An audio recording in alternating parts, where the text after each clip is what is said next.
Hi, this is Tor from IDCON. Today we have another guest with us, and it's Larry Bryant. He's the Corporate Reliability Manager for Domtar. Welcome, Larry. Hey, Tor, glad to be here today. Good. Hey, I was thinking before we start, people watching this may probably don't know you or Domtar. So could you start, just give you background a little bit, who you are, how you ended up where you're at, and maybe a little bit about your current job. All right, so I started with Willamette Industries way back in 1984 as an E&I technician. Went from E&I technician to E&I supervisor to maintenance superintendent to maintenance manager, and then from maintenance manager to the director of reliability, which I'm at today. Many times people say, well, I was looking for a job when I got this one. Reality is I wasn't looking for a job when I got this one. I was sought out for this role by leadership in the company. So how a E&I background person got involved in mechanical reliability and overall reliability for a company is a bit of a quandary, if you will, but I enjoy the job, enjoy the role, enjoy the challenges that it brings for us. We've got 4 pulp mills, 7 paper mills, with 1 coating facility in addition to that. And we also have an engineered advanced materials facility in Jessup, Georgia. So a fairly large contingent of manufacturing sites. Uh, we we've got a group of folks that we call our maintenance reliability functional team, a reliability functional team now, and we get together, we set the goals, the visions, and what we want to do going forward. This role that I'm in today started about 7.5 years ago. That's when Domtar got fairly serious about getting into the reliability world, and we've implemented what we call one Domtar reliability concept. So as mill managers or facility managers change, these concepts have to be left in place as designed. So that's helped take some of the variability out of the processes across our company. Okay, great. So for the people that's not in your industry, can you give an idea of, for example, the size, number of people, how many people you have in maintenance? Because I think that changes things when you implement reliability, right? I mean, if it's 3 maintenance guys, or is it 50, or is it 100, that kind of thing. Probably if you look at an average facility, our average facility probably has 350 to 400 employees. 100 to 130 of those are maintenance related. Another engineering department function on top of that are in support of that. So fairly sizable, all disciplines in all aspects of assets.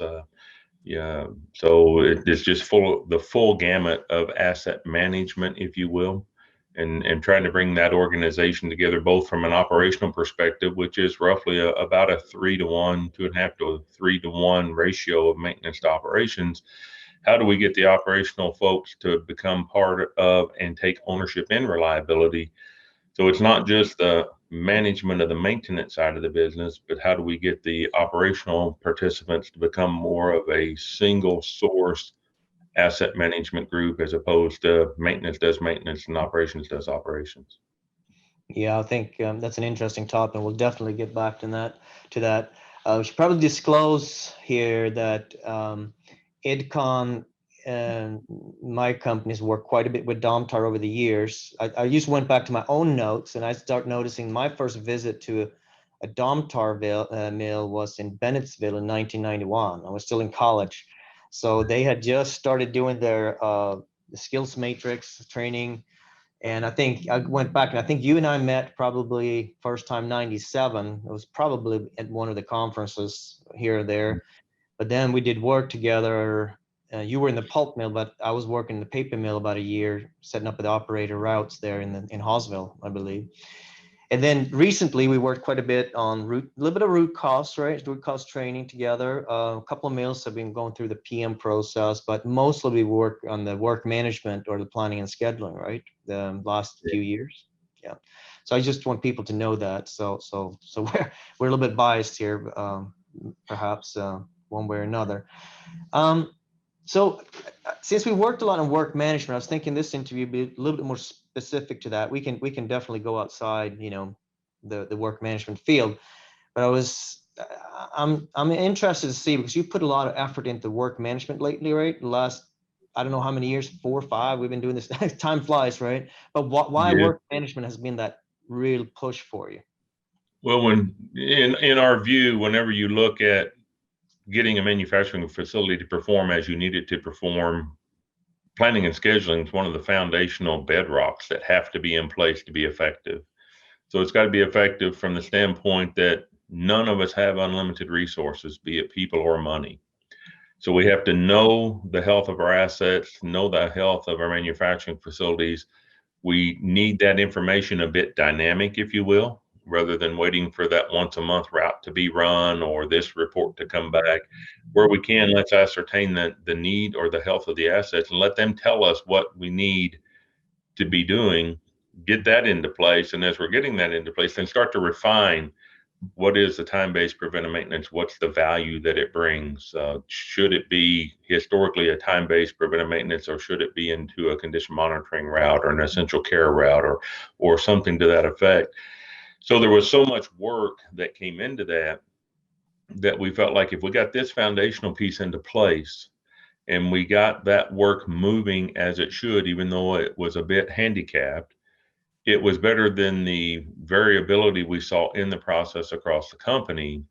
And as we started to get that organized into what Domtar calls a work stream, our planning and scheduling is one of our core value work streams, then we could take the improvements that we gained in efficiency, use of resources and money, and start to use that for more value added work.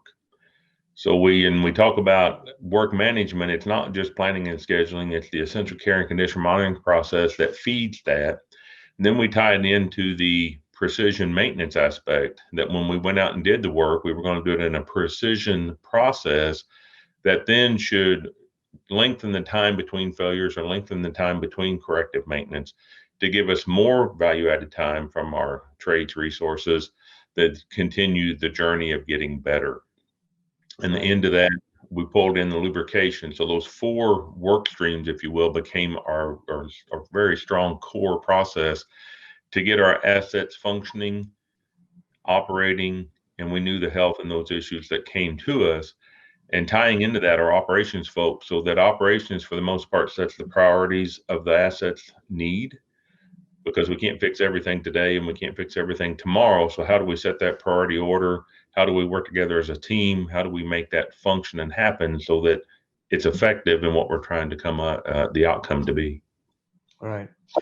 Yeah, I agree. So we typically refer to that as the chain.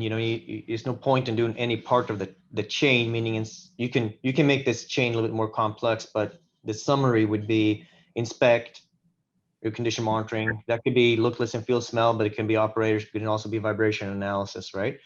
Yeah. Inspect, plan, schedule, execute. I mean, it's kind of like the basis. And if you don't get that chain in some type of order, you're really wasting an enormous amount of time, right? And that's what I understand you're saying. Yeah, you're absolutely right. So when you look at the work management piece here, and you also mentioned skills, by the way, so you have worked quite a bit on also the execution part, meaning one thing is to plan and schedule, but unless you actually get people, maintenance people mostly, to do things right the first time, you also waste quite a bit, but a longer perspective, right? I mean, everything from something simple like tightening a bolt. How many people really know how to tighten a bolt, right? The classic example Right. that our friends are using. So I often look at that, and it's quite scary. I mean, most people actually don't know how to tighten a bolt correctly. Right? Well, and Tor, I think it goes back to, and for years I've heard this, and then until I got into this role and really got more involved in it, I didn't know that I necessarily believed it. But the days of people not piddling with their cars in high school, that you had to do something to keep them running, those days brought a lot of training that was unintentional. That's gone. Yeah. Nobody works on their cars anymore for the most part, very few people, as well as even to the aspect of changing their own oil. So Yeah. that concept of seeing dirty oil and clean oil and what that looks like, that went away in people's experiences. Yeah. And we didn't in industry, I don't think, really realize what that brought about. So back in the mid 80s, late 80s, one of the cost cutting measure was, hey, we can get rid of training. Our people are skilled, they know what to do. Now that bill came home to be paid late 90s, early 2000s that, wait a minute, the group that never worked on their vehicles or changed their own oil or even changed a flat tire are now the ones that we're leaning on to do our asset maintenance. And they don't, it's not that they don't want to do a good job. We haven't prepared them to understand what that good job looks like. So we did take on quite a bit of an effort to train our trades in precision aspects of maintenance. But even before we got to that aspect, we started partnering with local community colleges to make sure that those fundamental concepts were understood. And it's interesting as you look across our company, we've got 4 facilities in Canada, the rest are in the US. A lot of the strong apprenticeship programs that are state driven bring some very quality training. And those folks are at a higher level of understanding when they get their certificate or their ticket. They've got a skill set that you can build on. If you're not in a location that had a strong apprenticeship type training program, you end up with whatever the who I work with trained me to do. So if Tor trains Larry and Larry trains Bob and Bob trains George, George's skill set is going to be very weak compared to what Tor's initial skill set was. And his skill set may or may not been where it should have been to begin with. So that training aspect became very important to us. And one of the things I think we've talked about, Tor, and something that has surprised me just a bit, we took a lot of effort at the very beginning to calibrate what do we mean by reliability? What do we mean by precision maintenance? What do we mean by lubrication? And by getting that vocabulary aligned and getting everybody to the same understanding of what that meant, now when we talk across facilities about reliability, we all know the context in which it's intended to be discussed. Prior to that, reliability meant whatever you thought it was. And that could be soup to nuts based upon your experience and your background. So getting that vocabulary aligned, and you and I have had this discussion in the work we've done, we've actually asked Reliability Solutions to change some of your vocabulary and some of your work with us to match what we're using internal. Because if you don't know what you don't know, which has been a big journey of mine, I had to recognize and admit up front, I didn't know what I didn't know. By learning that, and recognizing that if you don't know what you don't know and a different term is used or a different comment is made that means the same thing but doesn't sound the same, people will take it as, well, here we go, another program of the month, or what's this new thing you're bringing to us? So something that simple is really a critical foundation to getting all the troops moving in the right direction or same direction. Yeah, it's what I hear is the first things I hear is that you've been focusing on the basics. I mean, you talk about the work streams, work management, lubrication, the basic inspections, and of course also including some of the tools that we have, right? But also the skills set. So that is interesting that a fairly advanced company that works a lot with reliability still works on those basics. That's one thing I take home here. Anything else there, Larry? Interesting, Tor.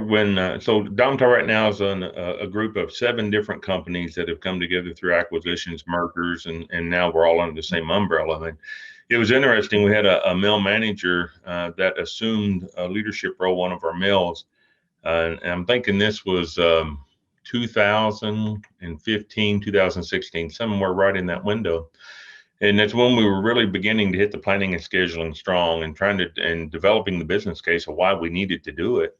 And he found a book in his office from one of the previous companies. One of the top leaders in that company had written a book specific to that company in 1984. And the biggest part of the book was championing the virtues, the need, and the reality for good planning and scheduling. So here we were 31 years later, still having the same discussion, the same challenge, and the same impetus that it needed to be improved. And what that screamed out to all of us is it's not so much just getting it in place.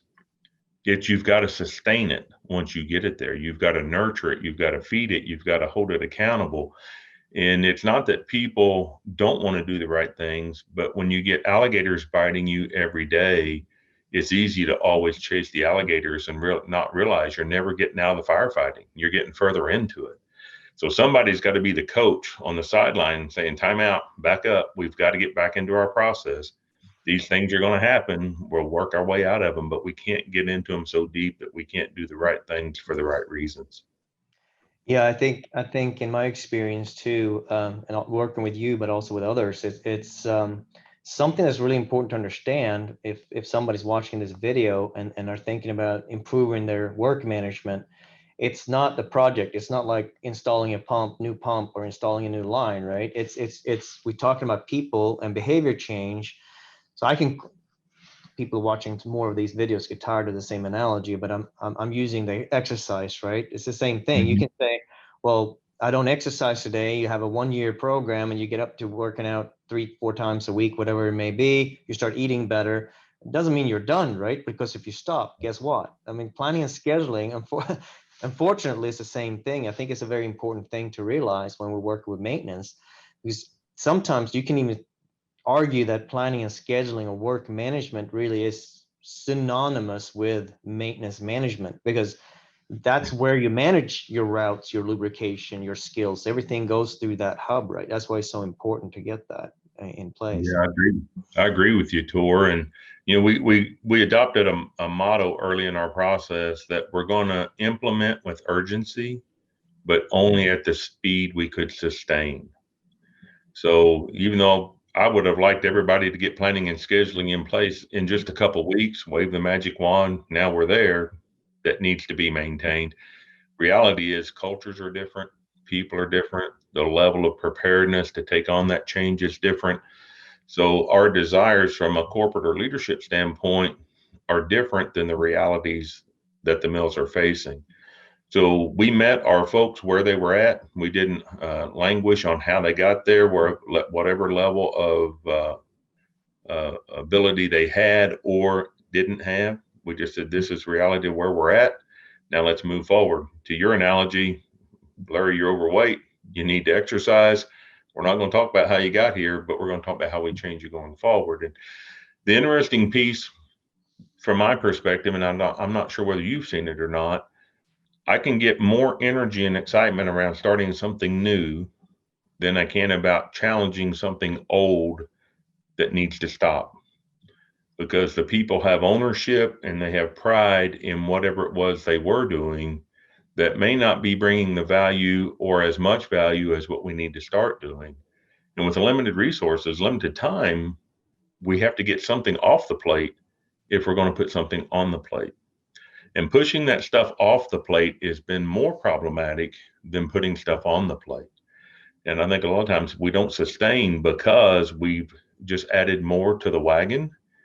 And then we didn't really do an exercise and audit what's the value of everything in the wagon. And some of that will come through as you don't reach your goals, you don't complete your milestones, you start to have the discussions. And then you go, wait a minute, why are we still doing this? Because this process handles it a different way, gets us a better result. Can we stop doing this? And those discussions take a while to surface.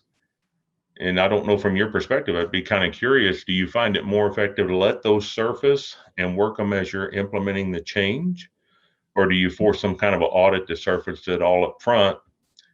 From my perspective, I think that up front becomes a bit more of a confrontation that decreases the value rather than letting it perk to the top as we work through the process. Yeah, I think you're right. And that's one thing as a consultant, we struggle with, because a lot of times the first step, as you know, in an engagement with a client is an audit. And if you think about a client, I think about it as almost like a date. You start getting to know this new client, and the first thing you do is an audit. I mean, it's not very romantic, right? I mean, you're not really selling yourself very well. So you're going to consultant. You basically come in with and whack them over the head and say, hey, let's be friends. It's kind of hard. So we actually struggle quite a bit that with our consulting meetings to talk about, what the first thing we come in and the client says, yeah, we can take it. Tell us how it is. Give us the raw data. And we do, but regardless, nobody's going to like, that's not a good start necessarily, right? So we're trying to do, you have to get a clear picture. You can't be too soft. It's still is, it's not a date, it is business, right? But the human behavior there, you have to be very careful about. So if possible, to do some type of as is state, but trying to more focus as you go.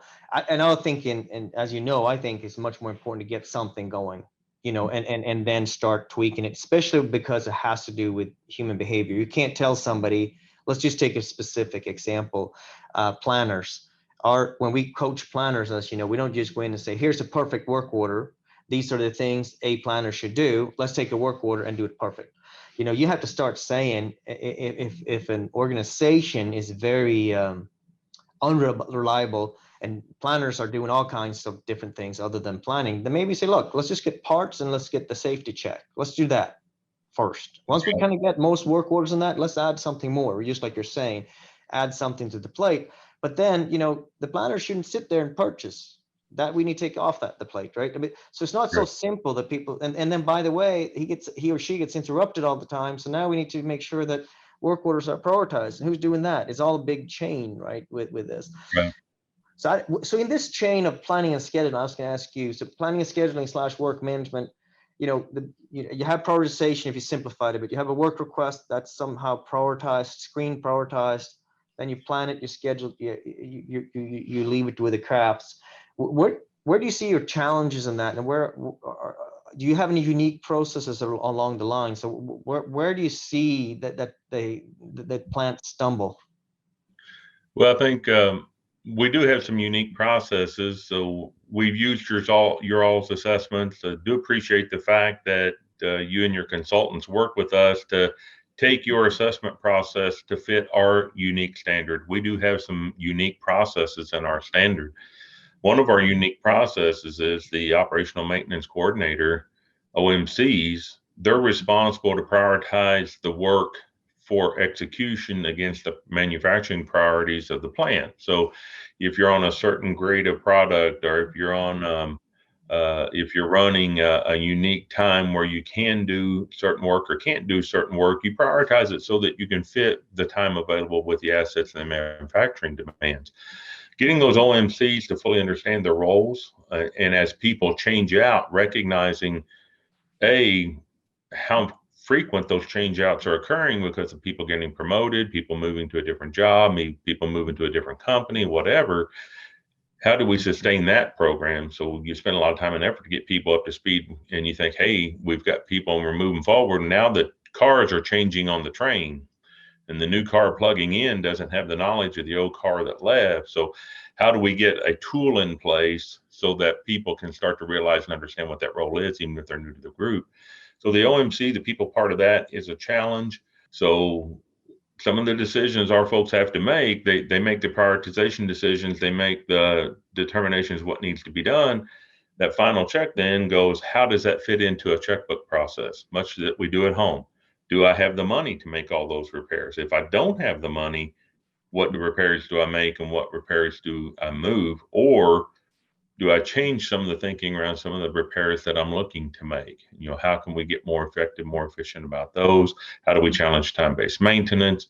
So in our standard, in our process, the OMCs prioritize the work. All of the work is left in a work notification stage until it comes time to plan it and prioritize it, because we don't want to overload the planners with work that's not going to be done for some time, that keeps them from planning adequately the work that's going to be done in the near future. So we shoot for a 3 to 5 week ready to go, ready to execute. Those long lead time items, such as a major outage where you're going to have to order materials that's going to take a long time to get, those kind of things come through as well. Where do we engage engineering at the appropriate level? And if we're wanting to know the cost of something we might want to do, we say, hey guys, give it your best guess. We're not going to ask you to plan it. Just look at it and say, I think it's going to be X number of dollars. That's good enough for us to make a decision whether it's to move forward or not. And lastly, and then this may be more standard than I'm thinking, but in conferences where I've talked to other people, I'm not sure it is, we've empowered our planners and OMCs to have the purchasing authority to execute work up to a certain dollar value.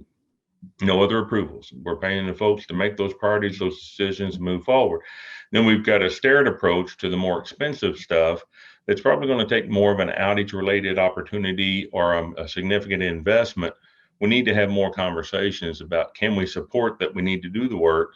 The budget supports that work to be executed that needs to be done, but how do we get the timing to get that work executed, because it's a fairly complex project. So it brings more of that leadership into the process to help as we do the prioritization, to understand what the big issues are, the big hurdles are, and how we're going to overcome those hurdles as we move forward. So what I reacted to there is, of course, something we talked about, but one thing that I think is very unique with you is that you actually report your maintenance backlog more or less to the stock market. So the planning and scheduling, of course, becomes extremely important for you to be able to do those jobs somewhat effective. Because if I'm going to change tires on my car, it's going to take me 4 hours and a couple of beers, right? And NASCAR does it in 5 seconds. The difference is basically planning and scheduling if you want to simplify, right? So how's the understanding? I don't know if you can answer this question, but how do you feel the understanding is from the stock market? Because you and I as maintenance people understand that there's a delay effect. If I fix a bearing today and I align it, do precision align it, plan and schedule job versus not, maybe I don't see the effects of the poorly performed job and the good performed job till a year later or 2 years later, right? Right. How's understanding there? Are you struggling like everybody else that with the understanding of doing things right and effective, and that takes time, or is it a good understanding from your side of the company? I mean, I don't think we have as much of a challenge with people understanding the right things to do, and we need to do them right. I think more of our challenge is, if I do X, Y, and Z, we all know it's the right thing. So if I go get my blood tested, I know my cholesterol level, I modify my diet, and I start to exercise. Okay. Between medication, exercise, and diet, what brought your cholesterol down? We can't say which one, but we know those three inputs are the right thing to do. In reliability, it's much the same thing. If I do good planning and scheduling, if I do good essential care and condition monitoring, if I do good lubrication, if I do precision maintenance, all of those will lead to improved manufacturing capability. But at the end of the day, if you're challenged on what brought up that about, you can't say, well, it was this, or it was that, or it was this. It's more of, as much as I think a lot of leaders want to connect A to B and B to C and C to D, reliability may not be that clear. We know these right inputs will give us those right outputs, but to tell you which input gave you a specific output, I've not found a way to bring that clarity. I think that's really interesting, because we get the question a lot from companies that may not have the believers, and they say, well, can you show me the business case for better skills? I mean, it gets to the point between, in my opinion, that you almost, certain things you used to have to believe is the right things to do. Of course, there's a business case, but it's very hard to carve out because of that chain, inspect, plan, schedule, all goes together. And if you just do really good inspections, I mean, let's say you're rock stars inspections, but you have no planning and scheduling, it's quite useless, right? I mean, you don't need it. That's a discussion we had with a couple of people here around artificial intelligence and sensors and so forth. Great stuff. It's coming, no question about it. But you can't just install AI and have super good information, because at the end of the day, you need to prioritize that work and you need to fix whatever you find, right? And you need to prioritize in the correct way. You need to have the understanding for that. Yes, it is more cost effective to fix it now than later. Then there's a lot of gray zone there. It's not as easy as that, right? But Yeah. I do think that's a very interesting, it's very hard to make a business case for a specific piece. It's like saying, well, you need a cell phone for business. Well, can you give me a business case for that's going to be cost effective? So you're going to go through phone bills and you're going to say the phone costs this much. And then how do you justify that? Right. Well, Right. somebody needs to get a hold of Larry. Well, how important is that? I can't put a number on that. Right. That's right. And that's the challenge, I think. And you couple that, Tor, a bit with business leaders. We need them to be good business leaders. That's what they're put in charge of the company for, is to help us manage and navigate the business climate that we're in. They may or may not be good manufacturing leaders. So that concept that we had years ago, where normally good manufacturing leaders became company leaders, now we have to realize that some of our leadership, they need a bit of education as well. So rather than providing facts and data, we have to do a bit more editorializing or visualization as to what it is we're talking about and what the value of that will be, even if it's in big bucket general terms. So if I tell Tor, hey, Tor, we need to do precision maintenance, essential care planning and scheduling, not an issue. You understand what the concepts are, you understand what those take. But if I take somebody who's not been exposed or lived that, you got to take a little bit further step and get away from my perspective and my generation. I was in that world where people that you talked to knew exactly to the detail what you were talking about, and transitioning to a world more of people need more of that input up front and taking time to recognize that. So, if I'm trying to convince you of something, but you don't understand or have a detailed or in-depth understanding of what I'm talking about, I'm getting frustrated because you're not understanding Yeah. without recognizing that I haven't provided you what you needed to truly understand. You still may not fully understand it, but I've given you an opportunity to have a bit more of a foundation as to why I'm asking for what. And in my generation as well, and you've seen it as well, I suspect, we made all kinds of promises for computerized maintenance management systems. They were going to solve all of our problems, they were going to lower our cost. Hmm. Nope, that didn't happen. Well, okay, bring us vibration analysis. We'll never have another bearing failure again. That didn't happen. So we've not earned so much of the reputation that just because we say it, you should support it. We've somewhat overpromised, underdelivered, and that's what business leaders see. So we're kind of under that context. In some cases, we've kind of earned where we're at, not recognizing that we're part of the solution to get out of that as well. Yeah. No, it's interesting. I think, but that communication aspect, you touched on it several times here, that you have a program, there's 4 simple pieces. And if you tell me lubrication is important, we're done, right? But if you tell it to a business leader, you may have to kind of explain why. I was in that situation very recently, and one of my basic rules, I try not to be in confrontation with a client because it's quite pointless. I'm trying to be helpful, not argue that I'm right or wrong. But the question came up. So lubrication, so what? Because this person just didn't know. I mean, an accountant, right? And fair enough. So I had to put that on myself and say, well, that's not a given because say lubrication. I mean, what are you even talking about? What does it even mean? And we take it for a given, right? It's just like me talking to, if you take it to another step, me talking to the SAP guy, trying to explain to me why this database, why they need 9 Excel sheets to upload 1 bill of material. I mean, I cannot understand it, and I probably because I Right. don't want to. but that's another issue, right? But it's Right. the same kind of communication gap that is like, well, you can't just say, well, why don't you just build the bill of materials? I had that discussion last week. He's going to look, you don't understand. It takes 9 different Excel sheets to build a bill of material in Excel, and then it needs to be uploaded. And that's a very complicated, it needs another software. I'm going like, well, why did you make it so complicated is all I can think, right? Right. And that there, I still think I'm right. Why did they make it so complicated? But that I may not, because I don't understand it 100%, right? But that No, I communication think is so important to keep it simple and ensure the value, right? That was my point. right. And I think, Tor, we have to realize that some of the new trades coming into our organizations are in that same boat. They don't understand lubrication because they don't change the oil in their own cars. They don't understand there's a precision technique to tightening all fasteners because they don't work on their own cars. My bicycle wheel fell off. I had to get a wrench and put it back on. Well, it may have fallen off once, but I'm going to tighten the kajibers out of it after that. Well, now when I go to change that wheel, I can't get the nut off. Well, how Right. come I can't get the nut off? Or I strip the threads. And you learn by doing that there are parameters in which you need to live. You may not understand the precision aspects, but I think we got it on both sides. Leaders were asking to support us to understand what we need to do going forward and support what we got in place today. And some of our new folks, operational and or maintenance, to understand to take care of assets, we've got to give them a bit of a picture and an education as well. Yeah.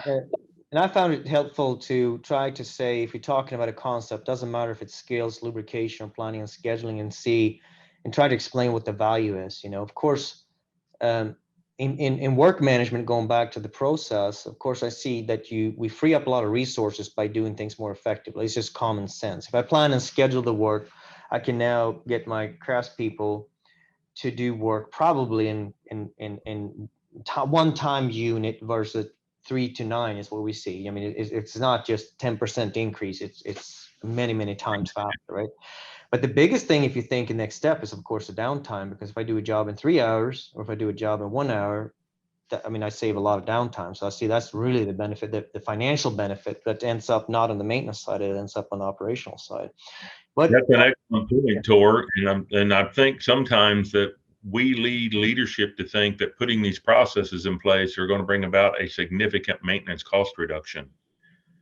The reality is it's that improved manufacturing opportunity. That's where the big dollars are. And we've got to do a better job rather than just saying it's going to lower your maintenance cost 30%, is that it's going to improve your manufacturing ability by having these processes in place and selling more product, making more revenue. That's the biggest payback to the work we're doing, and avoiding those unscheduled outages, those unplanned outages that are painful both from a financial perspective, a manufacturing perspective, and a resource perspective. yeah, I agree. And and they come in different times too. So the maintenance cost is typically what I see is the last thing that come into place. The first thing we start seeing, so we start freeing up some people because we get organized, and then we start using those people a little more effectively. But then we start seeing the downtime and getting more manufacturing capability for the same cost. Sometimes there's even a little bit more cost because you need to repair things, right? So you repair more things. When you become more effective, you repair more things every day, but repairing stuff costs money. So sometimes you even see the cost side and maintenance go up a little bit.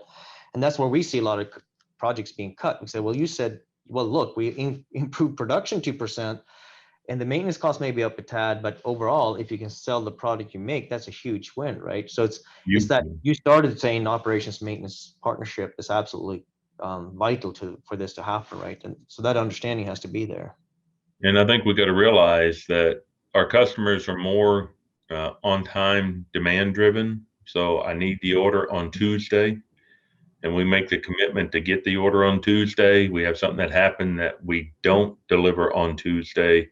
What's that customer going to do? It's their reputation on the line now. So that customer is going to look for somebody who can deliver when promised. And that's a piece of reliability that you don't normally bring into that reliability picture. But keeping a customer happy and satisfied is a primary goal for us as a business, because once you're an unsatisfied customer, an unhappy customer, the chances of you coming back to that regular, satisfied, supportive customer, it's going to be a challenge and a lot of work, because I've been let down. I can't make my commitments because you didn't make your commitment. How do I protect my business and my reputation because of that? And how you bring that into the picture it's a stretch. It's a big stretch, but it's a reality of we're in the business to make a product, to make money. We have to be able to, our sales force has to be able to have confidence that when we sell and make the commitment, that we're going to be able to meet that commitment. Absolutely. So this is great. It feels like we can go on forever, but if you start summarizing here, you've been working on planning and scheduling, not super aggressively, like you said, over the years here. We're trying to push it more as a long-term project. What's been the biggest wins that you see here for Domtar working on this pretty actively, as I'd say the last 4.5 years at least? I think some of the wins for us, Tor, has been better visibility into what it is, the priorities before us. Our work plans are vastly improved compared to what they were.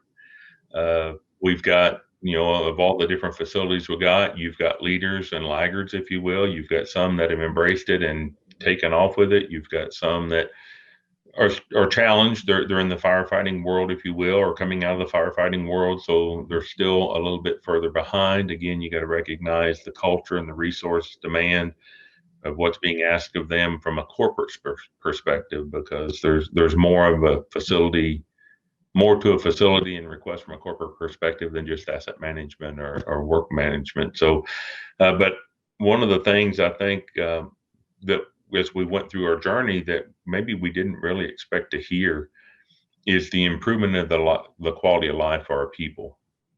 Because now that it's in a process, and now that it's not got so much variability into it, and now that we are able to know the health of our assets, and we are able to plan and schedule, and we are able to mitigate unplanned outages and those type of things. For those mills that reach that level, it's knowing I can go home and have dinner with my family, or I can go to my children's ball games, or I can go to X, Y, or Z. That's been an improvement for the mills that have gotten there. And it's been a carrot that we've been able to show other mills to say, this is the goal. So the uptime improvement, the work effectiveness improvement, getting assets into precision state, because we're now planning the time for them to do that with the understanding on operations and maintenance of what those requirements are. And when we make the commitment to do a precision job, we stick to it within reason. There are things that you just are never going to be able to solve in an outage that you finally have to say, okay, it's not in a precision state, but we can't take the base out and replace it on this outage. We didn't anticipate finding it being that bad. So you just have to make sure that you put a plan together to get it to a precision state and come back to it. But that teamwork has been an improvement, where the organization in the mills that are excelling, that teams come together. They both know what the liabilities are. They both know what the challenges are. They talk together on what the deferred work or the pushed out work's going to look like. That development of outages, it just feeds right into that as well, and helps that coordination become much more unified. So those improvements are probably our biggest. And you've got to make a commitment to get there. You've got to have leadership support to get there. And I think that's one thing Domtar has stepped up. We've got some strong leaders in our facilities that are supportive, and not just supportive. The use of words becomes a challenge, and you don't really recognize that. I may use the word supportive. Well, what does supportive mean? Yeah. Does supportive mean I'm a 2x4 leaned against something to hold it in place? I'm not really participating. I'm just there. So we want to say sponsor. We want those people to sponsor it. We want them to be a part of it. So we've had some good leadership step up and taken it, embraced it, and made it that this is the way we're going to do business. Let's work to get there. And that process, even though it's taken longer in some mills, the leaders are really starting to come on board to move those mills forward as well. So I'd say that unification of it's not, as Krister says, it's not operations and maintenance. It's not maintenance and operations make up. I forget the exact word, but operations make productivity. That's the reality of it. You've got to have both to get that end product out the door. And those silos are starting to break down a bit. I think that's a big win as well. Great. And so IDCON, we have worked with you guys mostly on, we have done we haven't done full-blown reliability assessments. Well, we've done in some plants, but not recently. We were really focused on the planning and scheduling work management and did an assessment for that. We customized that to Domtar. So you and I worked together on that, or my team and your team worked together on getting a assessment that was specific. And then we've done a lot of training, some classroom, but most of it has been on-site coaching.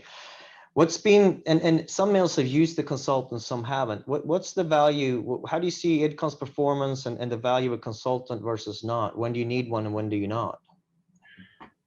I think it gets back to, do you have resources available, and are those resources able to do what needs to be done? So where we've used the IDCON consultants is that if we don't have the ability to do it ourselves, we've got to have that resource.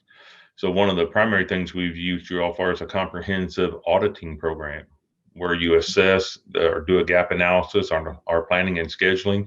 You come back and visit us in a year or so, 2 years, and say, have we improved? Have we regressed? So that's been a piece that we've used you for. The consultants on site can really expedite the process.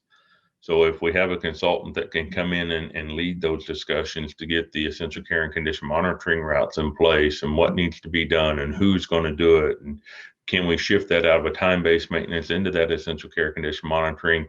Can an operator take a temperature of an asset as opposed to trades, or those kind of things, to bring that whole asset ownership to a team rather than to a department? We've been very effective with some of your consultants in that, and have accelerated a program and did a complete facility in a time period with that external help that we would not have gotten done in 3, 4, 5 times that time period without that consultant's help. And it's not just the asset management piece that we've learned from you, taken from you, through the root cause problem and elimination process. We adopted that as our standard process because the forensics analysis and the thinking process going hand in hand brings something to the table that a normal root cause may bypass. So we tie RCPE with HPI, where HPI can play a role in human performance improvement. And, if the RCPE identifies some type of a process issue where human performance brought about part of what we see, we bring that in to get a holistic package. So learning that process as well has been a benefit to us. And I know some of your consultants, and we've been to some of the training on that people come back and they can put such a common sense, they can get their arms around it. It's not some theoretical concept that is just never ending. It's a reality that things only fail in certain ways. Once we understand how they fail, then we can understand what the evidence tells us, use a thinking process that gets the emotion out of the process and brings a non-technical view, if you will. I mean, the post-it note concept on the wall, I can't tell you the value I have seen in that when I've led those concepts. And I've used that process in a process failure, what went wrong in a process, where we made decisions that maybe weren't the best decisions, or identifying a timeline of let's look at the failure, let's build the timeline, and lo and behold, the details that came out of that timeline drove a totally different discussion than would have been had if we just focused on what the results were. So those concepts, it's been a great partnership. The common sense approach, I think, is the huge value. It's not some type of empire building. They're common sense approaches. We all know that they work. We all know they should be there. It's just that we don't have them there for whatever reason. And that's the piece we have to work on that you all have been very supportive in helping us understand. Yeah, thank you. Yeah, I think what I see the consulting is work management. There's a little bit different root. You mentioned root cause and work management, and for us, the work management implementation, and we have models of how to implement, and we actually, as you know, we customize that to the client. But if you want to simplify it, you basically come up with a workflow, right, for your work management. You say, here's the workflow, and who does what in this workflow, who prioritizes, who plans, who's. And once you're done, basically all you need to do is give somebody that and they'll do it, right? But Right. I think we both know that you have a workflow. Once you agree on it, you just go do it. It doesn't work that way. And I think that's where we can, I see in the work management, we can be an accelerator because not rocket science, these processes. I mean, anybody watching this video, I'm sure that's to some degree can actually draw that process. It may take them 3 months to do it. We have them already ready, right? And we modify them a bit. I mean, you drew your processes before we started working with you even, and we maybe have detailed them out a bit. But I do think the value there for what I see with our clients is the acceleration, especially in work management. When it comes to the root cause, well, you want to say something there, Terry? I mean, Larry. Yeah. One of the things that I think you see as well is the consultants help the leaders who have to own those processes understand their role. Right. So, that leader may have been that planner. That leader may have found value in the way they planned, which doesn't match the standard or doesn't match the new way of doing business. So your consultants are able to pull those folks aside and say, look, here are the things you need to look at to know the health of what you have before you, and how you intervene when things aren't where they need to be to get them back on track.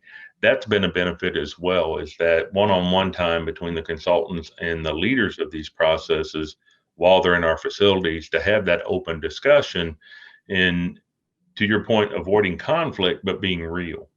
So we have to agree to have that open discussion. I may not want to hear what you have to say, but I need to hear what you have to say. But I need to then be able to own the response to that, and it may be different than the hammer going after an issue. It may be, okay, I've got all these struggles I'm dealing with. This is the third priority. I'm going to have to work on the other two before I get to this one. So understanding that, having that open discussion and being able to lay out a plan that fits reality, if you will, I think that's been a strong positive too. All right. And when it comes to the root cause, I just want to comment on it because I know some of my reliability friends, if they made it this far in the interview, they probably cringe when they hear the sticky notes and things like that. And of course, I just want to clarify that we are absolutely not against using a software or root cause software, whatever it may be, but that's a documentation tool. And I think like really the sticky notes when you're in a plant and you're in the middle of a conversation, and it may not be that huge root cause with 20 people in a room, it may be just you and one more person, but you need to structure your thoughts before you document into the software, right? And we don't sell any software. I do think that having those sticky notes and just having everybody seeing the same thing instead of having someone sitting fiddling with the computers, it's has been really helpful. And we focus a lot on the thinking process so that people understand there has to be a cause and effect and it has to be proven with an evidence, right? And Right. instead of just everybody sitting there guessing for 12 days, which happens Well, sometimes.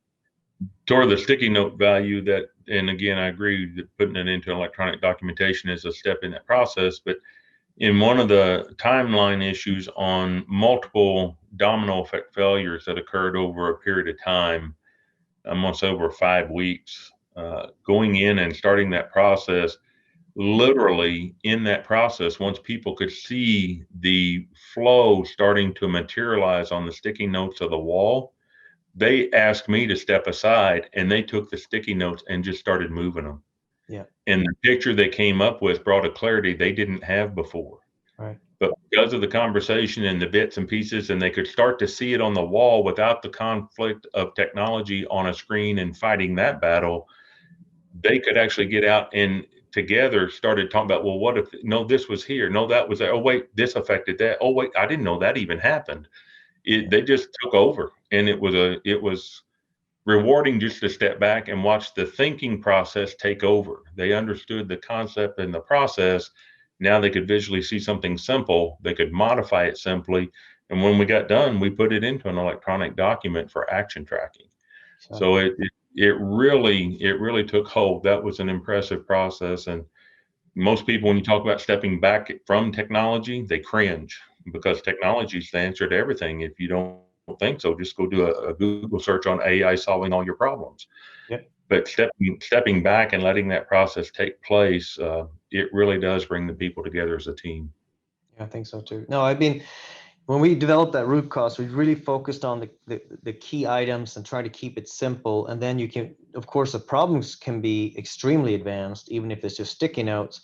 And there's a great number of tools out there. But again, the basics first, right? And then we can advance and document in this and look at history and all that kind of stuff. We want to do that. But when you have a group of people, you need to be able to lead the energy into a root cause, that really gives results in some type of reasonable time frame, and not sit there and work with oh, how do I do this in the software and fill out forms and all that. People just lose the energy, right? So that's the key way to do that. I agree. Well, great. We can go on here forever. It was really good interviewing you, Larry. Great to see you. Really appreciate it. Thanks so much for doing this, and I hope you have a great day. I don't know if you have any final words or if we're good. Now, as always, I learn something every time we get together and talk, Tor. So I appreciate your support as a company, but as also as a colleague and a peer. You see a lot of things that you're willing to share the concepts of, and some I probably take away more than I actually give back. So I appreciate the opportunity to share. We're blushing. Thank you. All right, buddy. Take care. Take care.